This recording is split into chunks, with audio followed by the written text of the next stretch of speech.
I've had a hard time putting down the 2024 Player's Handbook. At work? Well, I could just steal a glance or two. Making videos?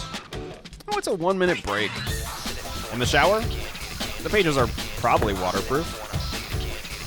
Uh-oh.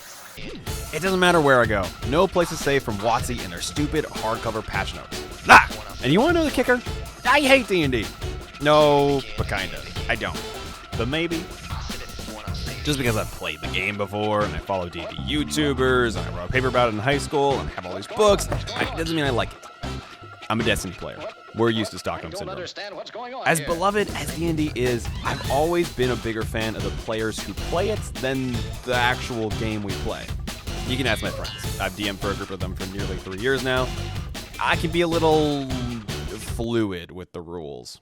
How accurately does he follow the rules? Not like how well does he DM, but like how accurate is his, rule following. He follows the tabletop rules really well for about a day. It's like, okay, well, is he gonna change a mechanic, or are we switching systems?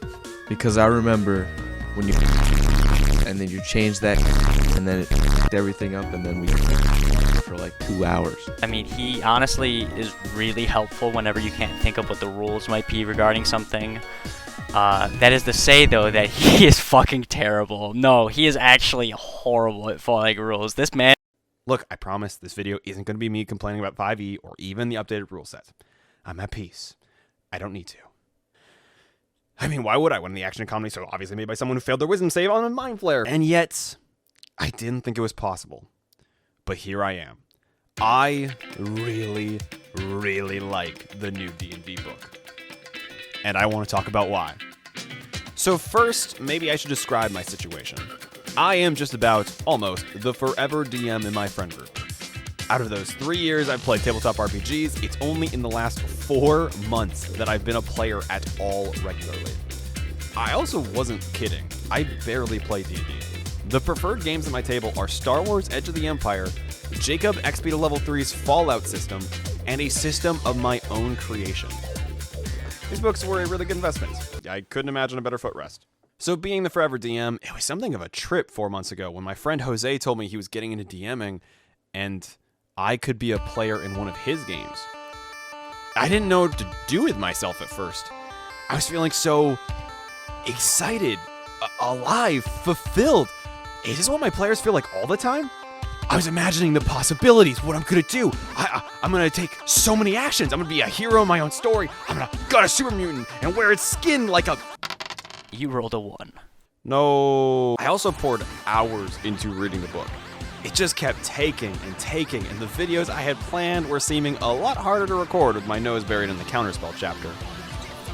There are so many things I love about this book. I mean, just think of all the things you can do with it. You can throw it. You can read it. Okay, here are the 3 things I love about this book. You ready? We're gonna do one of those YouTuber-y title splash things with lots of animations and graphics and stuff. I'm actually really proud of the final product, so if you want to just put that on screen. Class design. Do you know what's the most important part of a player class? Damage, versatility, practicality, attractiveness? Wrong. It is not fun either. It's the most important part of the game, but for your class, the most important thing, it's flavor. At the end of the day, this is a game about imaginary people doing pretend damage to dragons with imaginary numbers. Don't be fooled. The DM can tell you your check failed even though he didn't even have a DC because he's a dirty little liar and a fraud. 27. It's me, I'm talking about me. This is a game, but the fun isn't the numbers. Those are like guidelines to help create fun. But as a player, who knows how much of this you're going to actually see? Because let's be real, half of these abilities you'll never get to because you've never played a game past 7th level. What the classes really do is something much more powerful. They give you a play style. You either go into this game knowing the character you want to play and how you want to play them, or you don't. It doesn't matter which one you are, your class does a lot of that heavy lifting. If you do know what you want your playstyle to be, then your class gives you the tools to realize it, without breaking the game or putting a bunch of pressure on your DM to design something for you. But if you don't, the classes give you a foundation to build on. They give you inspiration, a picture made of words, and actual pictures in the book. Did I mention how good the art is in this book? Like this picture right here. Dude, look how good it is. You know, kind of reminds me of a picture that I took one time. When it comes to your class, it's not about the numbers, it's about the flavor. This is a role-playing game after all. There are players who like to number crunch, and they can still min-max and multi-class to their heart's content. But the book actually dissuades that style of play by making it so a lot of abilities don't overlap, so you can't connect them. And I think I get why. If you're a number cruncher, these limitations don't ruin your fun. You can still find loopholes. But those players having slightly less broken options means their teammates shouldn't feel pressured to optimize. Team comp isn't actually about difficulty. The reason you as a DM want to throw a variety of problems at your party for different members to handle is because that makes the real life people playing those characters feel important. Everybody wants to feel important and appreciated. And what better feeling is there than hearing your whole party cheer for you as you save them from danger with your unique skills? So yes, the classes are way better balanced, besides Ranger and Paladin. But what I think is the most important thing, and the most impressive thing that they accomplish, is that in reading the rules, you can see yourself becoming a character. I read that the barbarian can give an enemy a disadvantage on their saves, and I could practically hear them shout to their wizard to light them up with a fireball because they're vulnerable. It's good stuff. That's what I'm saying here. It's really, really good stuff.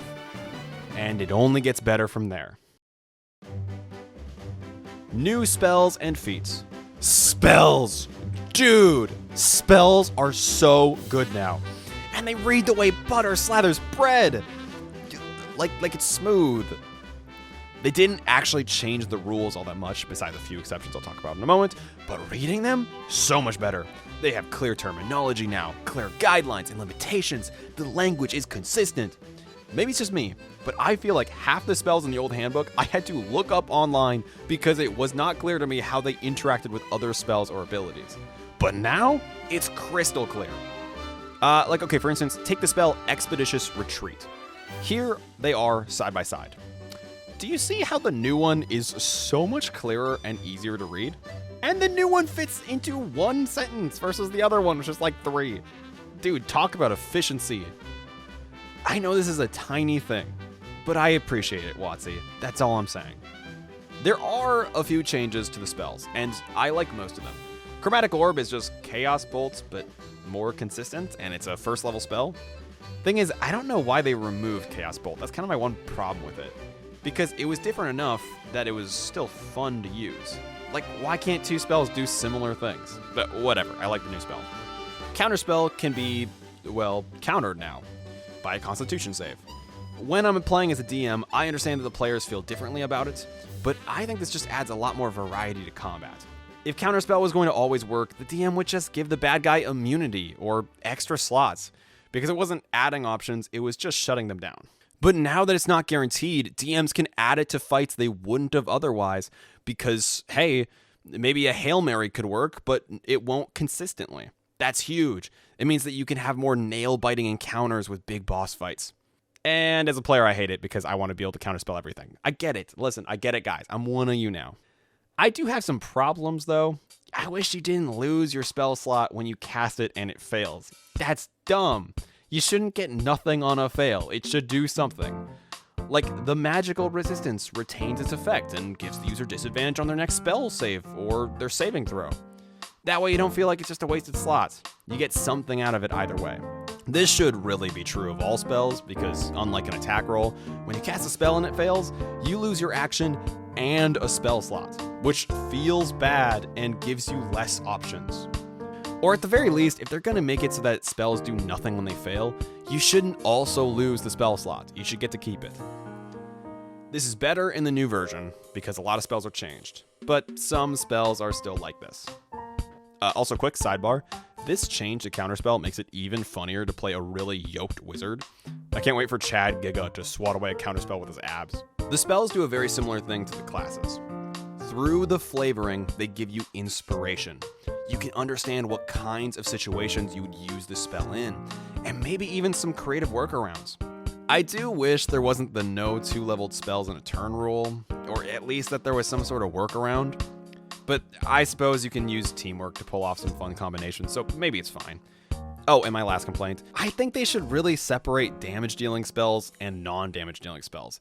Because in their efforts to balance the game, they made the fun spells less likely to get used at all. Because why would I be creative and experiment with a fun spell combo when my resources are so limited and one delayed fire blast is going to actually progress the fight versus my reverse gravity spell, which will be fun, but won't actually do any damage. Like, come on, WotC, just change it so that damage dealing and non-damage dealing spells go into different slots. Or, I don't know, change how spell slots work, because it's crazy that I only get one 7th level spell slot for like most of my playing of the game. As much as this module took a very good step towards making more movement abilities and more options, it hasn't entirely stepped away from dealing damage being the most important thing. At least quite yet. We're close though. A lot of new class abilities are aimed at giving players more options versus damage upgrades, and I think that's awesome. There's a bigger focus on movement and abilities. With just a few more tweaks, I think this module could be something special. And the third thing I love is playing this game. I realize this video is basically me just gushing or complaining about D&D, and that's because it's only recently that I've actually gotten to play it. I really, truly like DMing. I mean, I've written scripts and narratives for years, and I'm going to school for game design. Like, what could be better practice? Of course I love it. But there's another thing I love. Being a part of a team. Being one of the boys. A member of the group. I am somebody who really likes to make friends, but more than that, I like to be involved. It's probably my most self-centered trait, to be honest. That I like to be a part of things, even at the center of them. I won't lie. That analogy I gave earlier about your friends cheering you on as you do something to help them, or even just as you do some sort of accomplishment, the few moments in my life that I've had that are like that are some of my favorites. I also really like playing games, if you couldn't tell. I love coming up with creative solutions and clever combinations to do fun things with friends. Friends and fun, it's like my two favorite things combined. And although you get a taste of that as a DM, your role isn't to be one of the boys. It's to create a game so that everybody else can feel that way. And that feels good too. It's fun to come up with compelling narratives and fun items for them to get.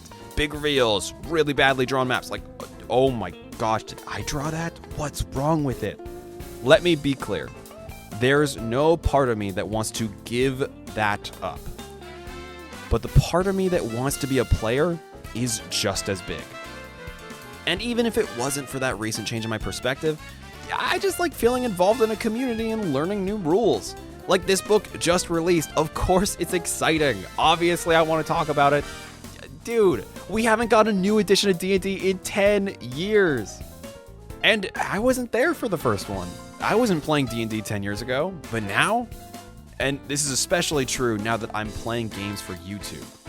Like, don't get me wrong, I'm really enjoying making videos, so that supersedes the fact that now games are less of an escape as they used to be.